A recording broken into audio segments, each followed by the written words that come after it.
Bueno, voy a hacer entonces un tercer video para terminar de redondear. Yo calculo que en un tercer video terminamos el tema del cuerpo rígido, no sin antes comentarles que, bueno, cuando había terminado el anterior video, les había dicho entonces que la cantidad de movimiento lineal del cuerpo rígido es igual a como si toda la masa del cuerpo estuviera concentrada en el centro de masa y toma en cuenta la velocidad del centro de masa, ¿no? Entonces, una cosa acá que me faltó también extenderme un poquito es decir, bueno, ¿qué pasa cuando aplico fuerzas exteriores al cuerpo rígido? Ya sabemos que para el caso de la masa puntual, la aceleración o la fuerza exterior, mejor dicho, es la derivada de la cantidad de movimiento lineal respecto al tiempo, ¿no?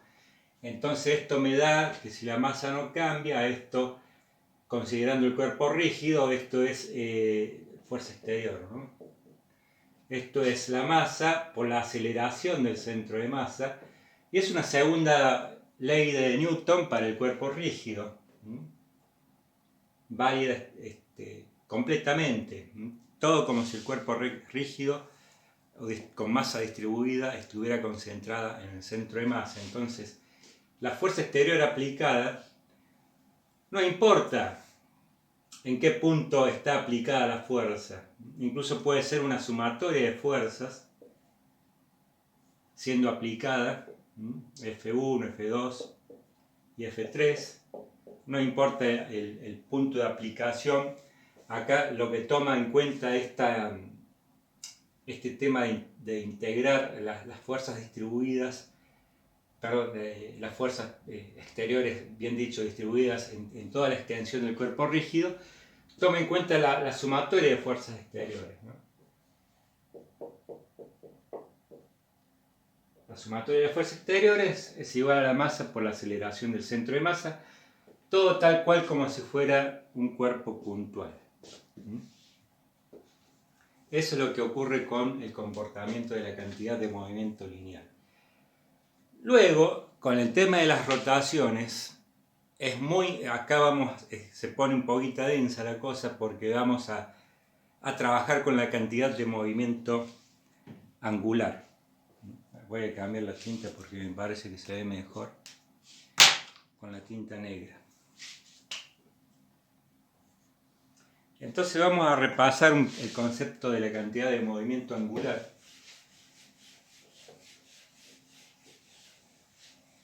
Porque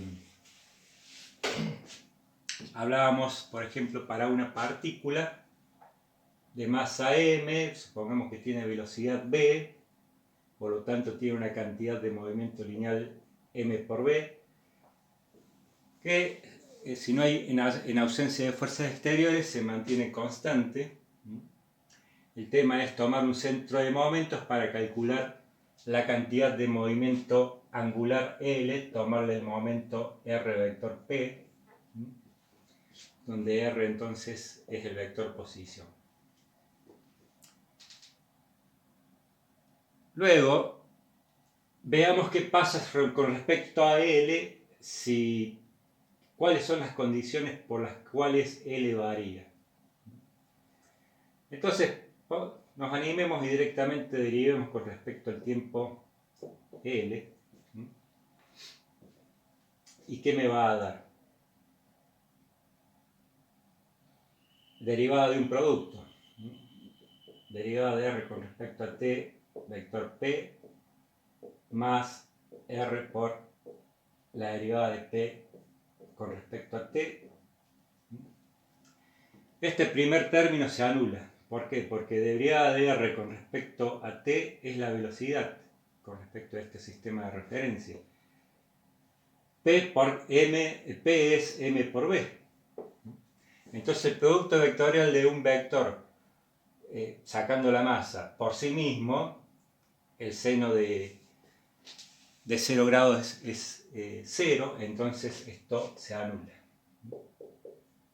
Y me queda que si hay variación con respecto al tiempo de la cantidad de movimiento angular, debe ser Pero ¿qué es derivada de P con respecto a T? Es una fuerza exterior aplicada. Si no hay fuerza exterior aplicada, bueno, particularmente si no hay momento, no varía la cantidad de movimiento angular. O sea que puede haber una fuerza exterior aplicada, una fuerza exterior, como si me monto uno todo acá.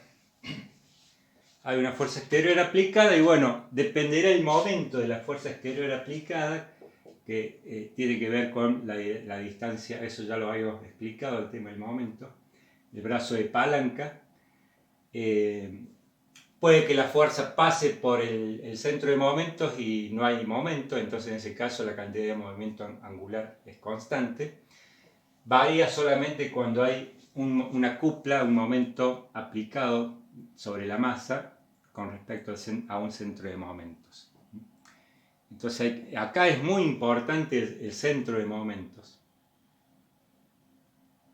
De tal manera, tal importante es que puede que la cantidad de movimiento angular varíe o no, dependiendo del centro de momento que yo tome.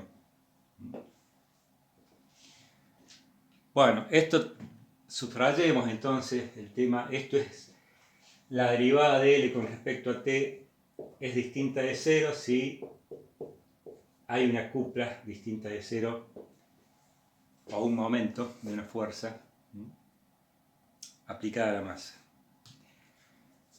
Bueno, pasemos entonces directamente a considerar la cantidad de movimiento angular para el cuerpo rígido, donde ahí vamos a ver que entra a jugar el tema de las rotaciones, fundamentalmente la rotación alrededor del centro de masa.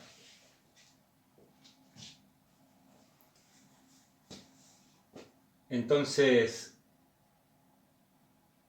por ejemplo, consideremos el cuerpo rígido, un centro de momentos o unas perspectivas, un origen de referencia acá, el eje X, Y. Y que queremos considerar la cantidad de movimiento angular para de alguna forma ver qué pasa con las rotaciones y las cuplas aplicadas. En definitiva de eso queremos traducir de qué se trata. Entonces, por supuesto, este tiene un centro de masa, tiene un vector posición, vector centro de masa, la delta MI, con su vector de posición relativo R'I. Habrá una BI', velocidad relativa al centro de masa. Entonces, ¿qué sería la cantidad de movimiento angular para el cuerpo rígido respecto a este centro de momentos? Una cosa horrible sale, ¿no? Porque se empieza a desmenuzar y aparece que sería tomarle el momento, la sumatoria de tomarle el momento a todas las cantidades de movimiento lineal distribuidas. Una cosa inconcebible. RI', perdón, la sumatoria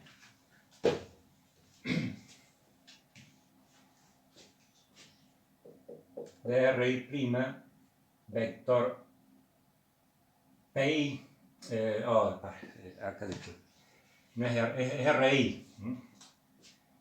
Tomarle el momento, entonces el vector RI, producto vectorial, la delta MI por BI.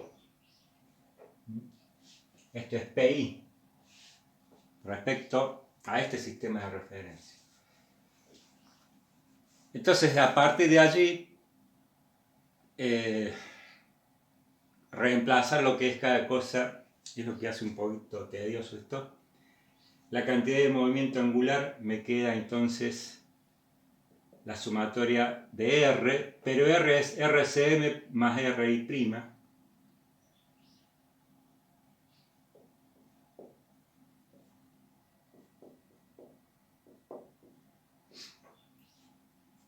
Producto vectorial con delta MI, BI, pero BI es la velocidad del centro de masa más BI', que BI' es omega, la rotación, producto vectorial RI', una cosa así. Bueno, acá vamos a hablar encima de esa formulita para no alargar mucho. Acá también hay una multiplicación cruzada, ¿no? de estos dos paréntesis. ¿Qué va a pasar? Por un lado vamos a tener RCM con BCM, que son factores comunes a la primera sumatoria y y queda la sumatoria de las delta MI, que es la masa total. Entonces, por un lado me va a quedar RCM, producto vectorial, con la masa total por la velocidad del centro de masa.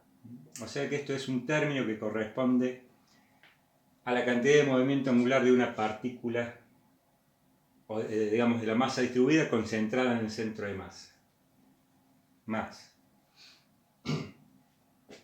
Los términos cruzados se me van a anular porque contienen sumatorias de delta MI por RI'. Por ejemplo, esta con esa segunda sumatoria se va a anular, por lo que ya hemos hablado un par de veces. Este RCM con omega vector RI' también se va a anular por la misma razón.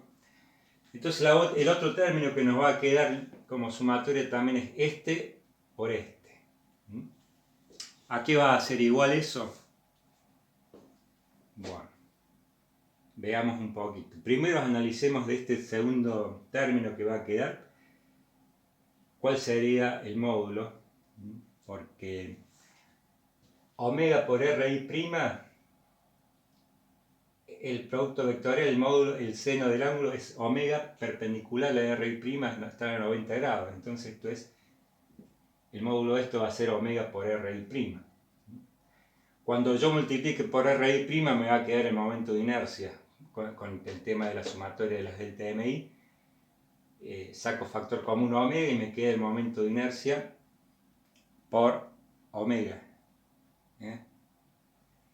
Entonces, por un lado tenemos el módulo y con respecto al centro de masa por omega la velocidad angular con respecto al centro de masa también de todo el cuerpo rígido.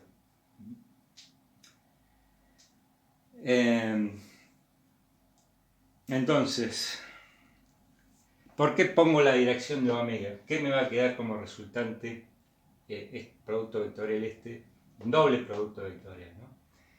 Omega por RI' gira así, es la dirección de BI'. Luego, en el producto vectorial RI' por BI' gira así y es perpendicular al plano que generan estos dos vectores. O sea, tiene la dirección de omega. Entonces directamente pongo omega vector ahí.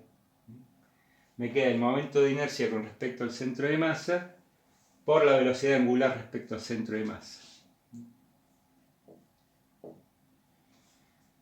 Entonces, eso es la cantidad de movimiento angular del cuerpo sólido en general. Tiene un término de la traslación del centro de masa y tiene un término de la rotación alrededor del centro de masa.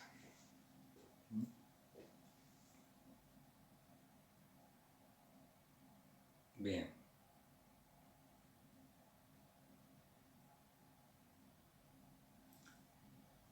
Bueno, acá hay un par de cosas para analizar. El tema de las fuerzas, las cuplas que hacen al cambio de la cantidad de movimiento angular, ¿no? Por un lado, por ahí es más fácil considerar una rotación pura alrededor del centro de masa, porque, digamos, en ese caso no se nos complica con este término. En algún ejercicio donde puede que simplemente consideren una rotación alrededor del centro de masa. En ese caso, L va a ser directamente el momento de inercia por omega, y que se mantiene constante. Ahora bien, recién hablamos de la masa particular m, que hace un ratito nomás dijimos que si variaba la cantidad de movimiento angular era porque había una cupla de una fuerza exterior aplicada.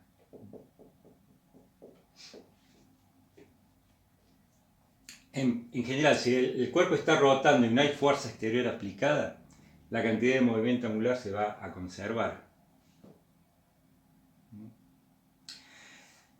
¿Qué quiere decir esto? Ejemplo. Entonces, si la fuerza exterior aplicada es igual a 0, está girando libremente el cuerpo, no hay cupla, L es constante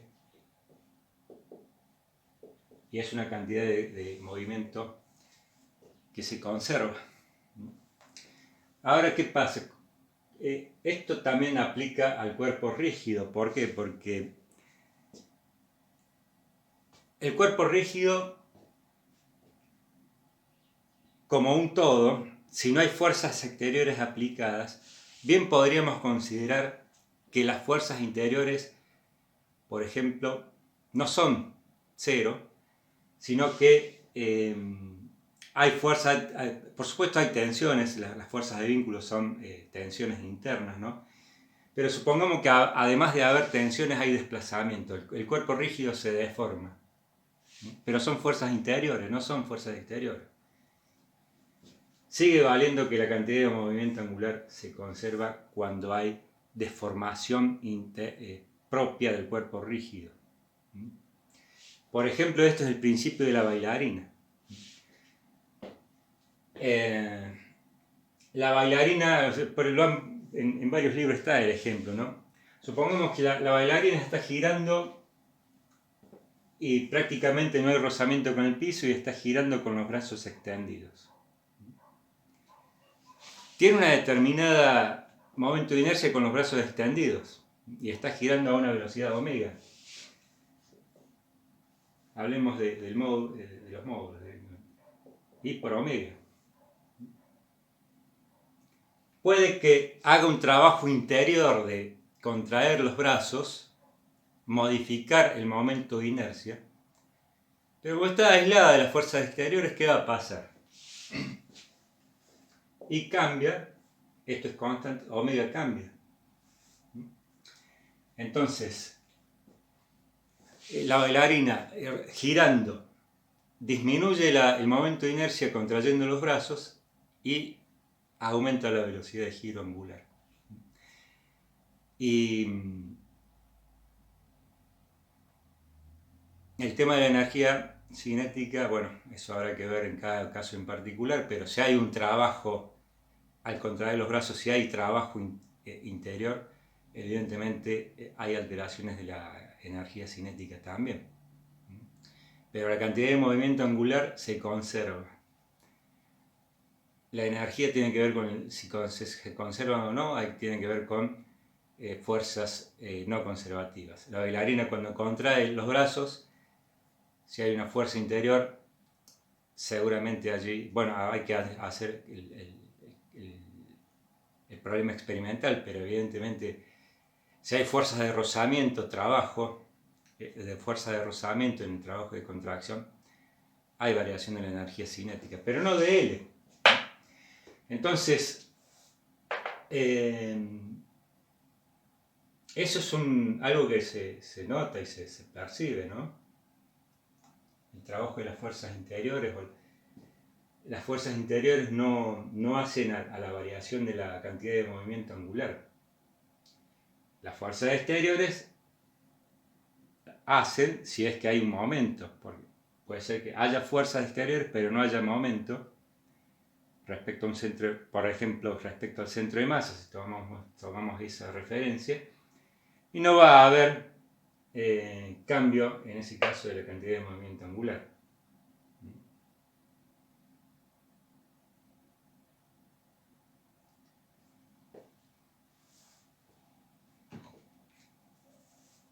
Bueno, entonces teníamos recién planteado de la cantidad de movimiento angular total.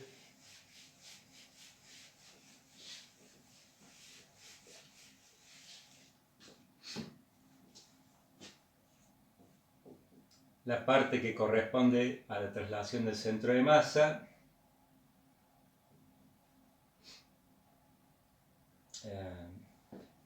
velocidad del centro de masa, más la parte que corresponde a la rotación alrededor del centro de masa.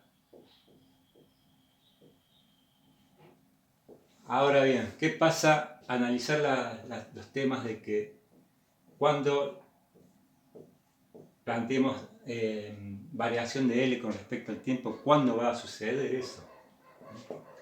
Este primer término indica que, bueno, pasa como si todo lo que veíamos al principio de este video, ¿no? Cuando una partícula se le toma el momento a la cantidad de movimiento angular, se le toma la derivada, digo, me queda acá derivada de RCM con respecto al tiempo, es la velocidad del centro de masa multiplicada por la velocidad del centro de masa, ese término se anula y simplemente queda RCM producto vectorial m por la aceleración del centro de masa. O sea que este término tiene que ver con si hay una fuerza resultante y hay momento, varía la cantidad de movimiento angular. Por otro lado, acá queda un término, supongamos que la cantidad de movimiento angular respecto al centro de masa no varía, es una constante, no cambia la forma del cuerpo. Derivada de omega con respecto al tiempo es la aceleración angular.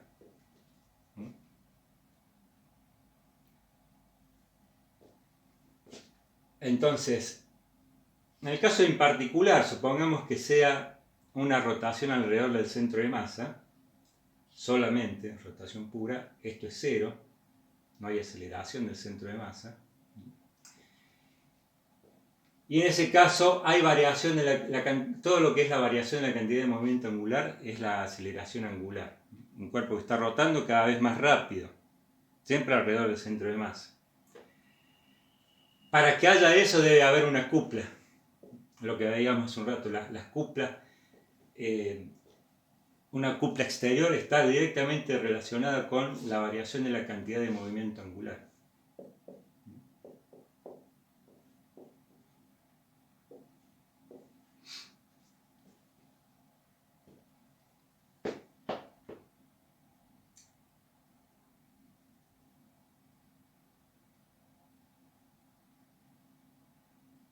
Esta formulita es importante, permite resolver algunos problemas que seguramente van a ver en la guía.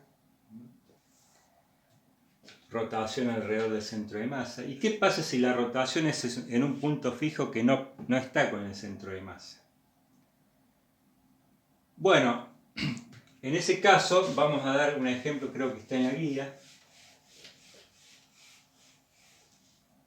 Vale una formulita como esta porque en ese caso solamente lo que hay que considerar es que como la aceleración angular va a ser la misma sobre otro punto del cuerpo rígido, hay que tomar ese punto fijo como centro de momentos y tomar en cuenta el momento de inercia respecto a ese punto fijo. Hay un ejercicio en la guía que hay una barra, está vinculada a una estructura que puede rotar alrededor de este punto, pero no se puede desplazar. Ya en el próximo video que veamos vamos a ver estática. Y allí vamos a ver bien lo que son los vínculos de primer grado, de segundo grado, cómo se relacionan con la solución de la estática. La estática del cuerpo rígido va a hacer de que no exista traslación ni rotación. Entonces, tanto las fuerzas aplicadas como las cuplas tienen que ser cero para que el cuerpo se mantenga sin movimiento. ni traslación ni rotación. Entonces, en este ejercicio se plantea, bueno, supongamos que lo tenemos suspendido con un hilo al otro extremo, acá puede rotar, y cortamos el hilo y la barra empieza a caer en un movimiento giratorio.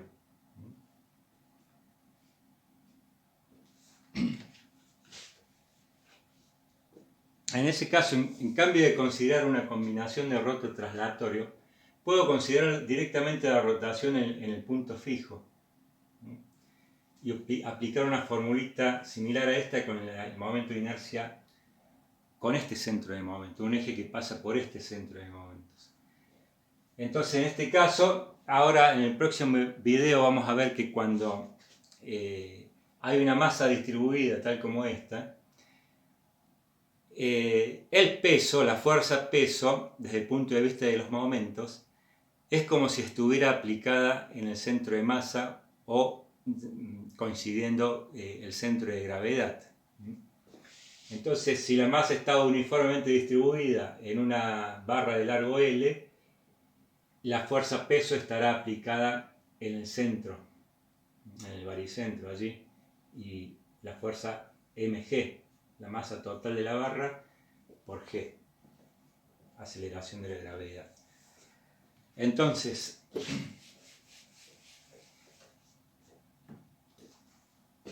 yo tomo esto, acá va a haber una fuerza de vínculo, echando la barra para arriba, para que este extremo no caiga, y va a empezar a girar y caer rotando acá en este punto, llamemos punto O. Entonces, ¿cómo se va a desarrollar el movimiento? Va a haber una cupla. Fuerza por brazo de palanca, que va a ser entonces mg, hablemos del módulo directamente, mg por L sobre 2, que va a ser igual al momento de inercia respecto a un eje que pasa por aquí, por la aceleración angular, alfa.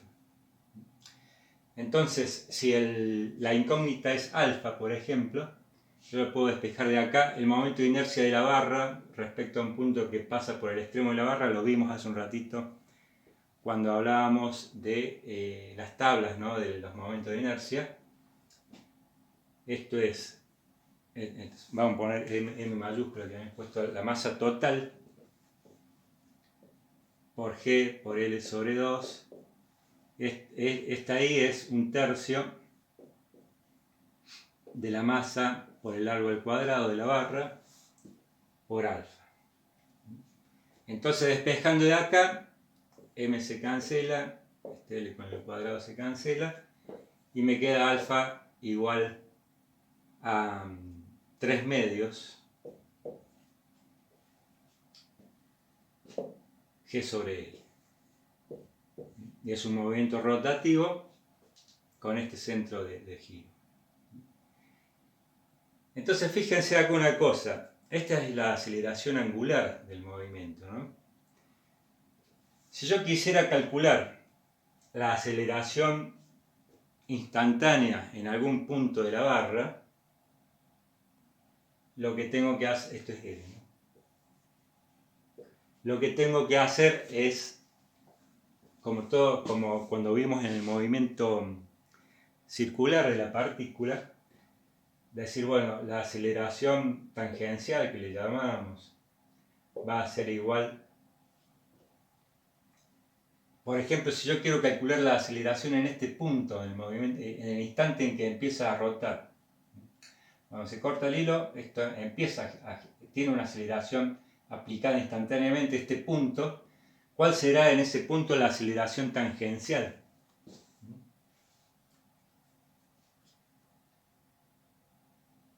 Más allá de la aceleración centrípeta que pueda haber, la aceleración tangencial. ¿A qué va a ser igual? A la aceleración angular por el radio del movimiento, que el radio es L. Entonces me queda 3 medios de G sobre L por L. 3 medios de G. ¿Qué quiere decir esto?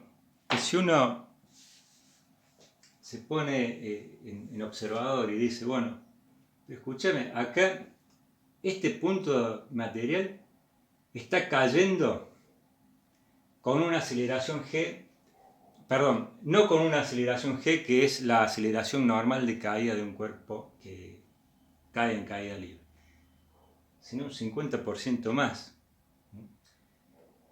Y mayor aceleración se consigue con este artificio, en la caída se consigue mayor aceleración que g.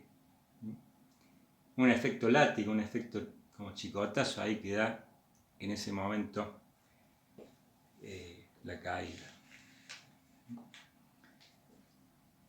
Bueno, en el próximo video, cualquier duda que tengan respecto a la resolución de los... Yo sé que este es un tema tedioso. Es importante tener en claro el significado de la cantidad de movimiento angular y cómo actúan las cuplas cuando no se conserva la cantidad de movimiento angular. Muchas veces hay que calcular. En el próximo video vamos a volver con este ejercicio, porque acá, ¿por qué utilizamos O como centro de momentos? Porque la fuerza FB tiene un momento cero ahí. Cuando calculamos la cupla total, solamente es distinta de cero la cupla que aplica el peso. Pero la fuerza de vínculo no aplica momento, existe, pero no aplica momento porque pasa por ese punto.